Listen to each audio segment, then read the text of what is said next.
سچے لوگ ہمیشہ سچائی کی تلاش رکھتے ہیں. ابو ذر غفاری رضی اللہ تعالیٰ عنہ کو روکا گیا کہ خبردار محمد سے ملاقات مت کرنا، تمہارے دین سے پھیر دے گا، آپ بابا باپ دادا کے دین سے الگ کر دے گا، نیا دین پھیلا رہا ہے. نعوذ باللہ نیا دین؟ ارے وہ دین جو آدم علیہ السلام لے کے آئے تھے، وہ دین نوح علیہ السلام کا تھا، وہ دین جو ابراہیم علیہ السلام کا دین تھا، وہ دین عیسیٰ، ارے وہ دین ایمان سے کرتا جو ازلی دین تھا، جو ابدی دین ہے، وہی دین جو خدا کا دین ہے، وہی دین جو خدا کا دین حنیف، اس کو اللہ کے پیارے برپا کر رہے تھے، جو بار بار برپا کیا گیا. کہتے ہیں نیا دین پھیلا، کیا کہتے ہیں مکہ والے؟ نیا دین پھیلا. نیا دین نہیں جی، وہ دین جس دین کو مٹا دیا گیا تھا، جس دین کو پامال کیا، اسی دین کی اشاعت کر رہے تھے اللہ کے پیارے. جب روکا گیا تو کیا ہوا؟ روکا گیا تو کیا ہوا؟ یہ ہوا کہ ابو ذر غفاری رضی اللہ تعالیٰ عنہ کہاں پہنچے؟ چھپ کے گئے مکہ، چھپ کے گئے مکہ. میں کہتا ہوں جو سمجھدار لوگ ہیں، جو حق کو تلاشنے والے ہیں، چھپ کے گئے مکہ.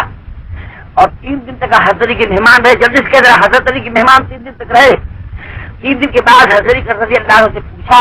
انہوں نے جب پوچھا کہ کہاں آئے ہو، دل پانے کے بعد کہا کہ میں محمد کی تلاش میں ہوں صلی اللہ علیہ وسلم کی. وہ ملتے نہیں، وہ ہیں کون؟ اس لیے کہ حضور عام لوگوں کی طرح تھے، پہچاننا آسان نہیں تھا، تو اور ان کا نام لینا مشکل تھا. نام کوئی محمد کے لیے پٹائی پڑ جائے، ایسی صورتحال تھی. تو حضرت علی نے کہا میرے ساتھ چلنا، میں پیشاب کے بہانے بیٹھ جاؤں، کسی شک ہوگا بیٹھ جاؤں گا، تم چلتے رہنا، میں محمد کے پاس صبح کو جاؤں گا وسلم کے. ابو ذر غفاری رضی اللہ تعالیٰ عنہ جب حضور کے سامنے پہنچے، تاریخ بتاتے ہی دور سے دیکھا چمکتے ہوئے چہرے کو، روشن چہرے کو، لائٹ چہرے کو، نورانی چہرے کو، نبی کے چہرے کو، اللہ کے پیارے کے چہرے کو جب دیکھا، ابو ذر غفاری رضی اللہ تعالیٰ عنہ دور سے دیکھا، پکار کے کہہ دیا، دل پکار اٹھا، آواز نکل گئی، اشہد ان لا الہ الا اللہ واشہد ان محمدن عبدہ ورسولہ. کیا کہا ابو ذر غفاری نے؟ کسی جھوٹے کا چہرہ اتنا روشن ہو نہیں سکتا، کسی جھوٹے کا چہرہ روشن ہو نہیں سکتا. میرے دوست سے پڑھ کے دیکھنا، جھوٹے کا چہرہ روشن ہو نہیں سکتا. ابو ذر غفاری نے فیصلہ کر کے بتا دیا کہ اتنا روشن چہرہ محمد کا، اتنا چمکتا ہوا چہرہ ان کا، ہر کسی جھوٹے چہرہ ہو نہیں سکتا. اس لیے انہوں نے دل سے پڑھیا لا الہ الا اللہ محمد رسول اللہ. میں کہاں دکھا چلا جاؤں؟ موسیٰ علیہ السلام نے کہا اس قصائی بھائیے سے میں تیرے ساتھ چلوں گا. چمکتا ہوا نبی کا چہرہ دیکھا، روشن چہرہ جب دیکھا تو بڑا خوش ہو گیا. کون بیٹھا ہوا ہے جو ایسے چہرہ والے کو پا جائے، چمکتے ہوئے لوگوں کو پا جائے تو کون نہیں اپنا مہمان بنائے گا؟ خوش ہوتے ہی مان زکریا جس کے گھر ٹھہر جائے. ابھی ہمارے دوست ناراض ہو رہے تھے کہ مولوی صاحب کیا ہم لوگوں سے اتنا بیر ہو گیا ہے، یہیں آتے جاتے ہیں، کوئی رات ہمارے یہاں ٹھہر کے بتا دیتے کہ ہم دوست آپ ہیں، دوست پور والے کے دوست ہم ہیں، جبکہ دوست پور والوں ہی سے دوستی قائم کر کے آپ علاقے بھر کے دوست ہوتے جا رہے ہیں. کیوں دوست پور والوں کی دشمنی آپ بتا رہے ہیں؟ کیوں نہیں ٹھہر جاتے؟ تو معلوم ہی ہوا انشاءاللہ تعالیٰ ایسے لوگوں کو روکنے کی سب کو تمنا ہوا کرتی ہے. میں اپنے کو نہیں کہہ رہا ہوں، ہاں اتنا ضرور کہوں گا کہ موسیٰ علیہ السلام کو ساتھ لے جاتے ہوئے اس قصائی کو فخر محسوس ہوا. کیا کہا؟ یہ ضرور میرے ساتھ آپ چلیے. لے گئے اپنے گھر. میں بتانا یہ چاہتا ہوں کہ موسیٰ علیہ السلام کو یہ معلوم کرنا تھا یہ قصائی کا عمل کیا ہے. جنت میرا ساتھی رہے گا، میرے ساتھ رہے گا، میرے جوڑ کا بنے گا، میرے برابر کو ہو کے رہے گا. آخر کیا عمل ہے؟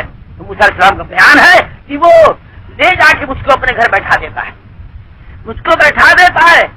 دن بھر کا بھوکا ہے قصائی، دن بھر کا پیاسا ہے بیچارہ، دن بھر کا تھکا ہوا ہے. اس کے بچے منتظر ہیں، اس کی بیوی انتظار کر رہی ہے. نہ بیوی کے پاس گیا، نہ بچوں کو اس نے دیکھا، نہ پانی اس نے پیا، نہ کھانا اس نے کھایا، نہ آرام کے لیے لیٹا. مگر ہاں موسیٰ علیہ السلام کہتے ہیں کہ میں نے دیکھا کہ چلتا چلتا کہاں گیا، ایک چارپائی کے قریب گیا. اس چارپائی میں بڈھی عورت لیٹی ہوئی تھی جو آنکھ سے نابینا ہو چکی تھی، ہاتھ پیر شل ہو گئے تھے، اٹھا بیٹھ نہیں سکتی تھی. کیا کیا اس قصائی نے؟ کیا کیا؟ اس عورت کو اٹھایا، اس عورت کو اٹھایا، سنڈاس میں لے گیا، اس کے بعد نکال کے آیا، وہیں لٹا دیا. تاکہ اپنے ہاتھ سے کھانا نکالتا ہے، پانی اڈیلتا ہے، لے کے آتا ہے. موسیٰ علیہ السلام کا بیان ہے کہ اپنے ہاتھ سے کھانا کھلاتا ہے اس عورت کو، پانی پلاتا ہے اس عورت کو.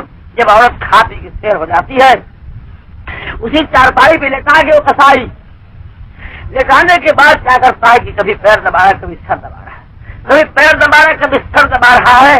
جسم دبا رہا ہے، اس کو آرام پہنچا رہا ہے. جب بڑی دیر ہو جاتی تو عورت دعا دیتی ہے، عورت دعا دیتی. موسیٰ علیہ السلام سن رہے ہیں، موسیٰ علیہ السلام کو بیان ہے کہ عورت دعا دینا شروع ہوتی کہ پیارے اللہ اے میرے پیارے اللہ، اس میرے بیٹے کو جو دن بھر کا بھوکا ہے، جو دن بھر کا پیاسا ہے، جو دن بھر کا تھکا ہوا ہے، جس کی بیوی منتظر ہے، جس کے بچے انتظار میں ہے، اے پیارے اللہ، جو بیوی کی طرف نہیں گیا، بچوں کی طرف نہیں گیا، پانی کی طرف نہیں گیا، کھانے کی طرف نہیں گیا، آرام کی طرف نہیں گیا، اے پیارے اللہ، جو میرا حق دے رہا ہے، اس میرے بیٹے کو جس نے مجھ کو کھلایا پلایا، جو میرا جسم دبا رہا ہے، جو میرا حق دے رہا ہے، پیارے اللہ، اس میرے بیٹے سے راضی ہو جا، اور اس میرے بیٹے کو مرنے کے بعد، قیامت کے بعد جنت الفردوس میں موسیٰ علیہ السلام کے ساتھ نصیب فرما دے۔ پیارے اللہ، اس میرے بیٹے سے راضی ہو جا اور میرے بیٹے کو موسیٰ علیہ السلام کے ساتھ نصیب فرما دے۔ موسیٰ کا میرا دوڑ پڑے، لبیک لبیک میرے دوست خسائی بھائی، مبارک ہو تجھ کو، یہ تیرا عمل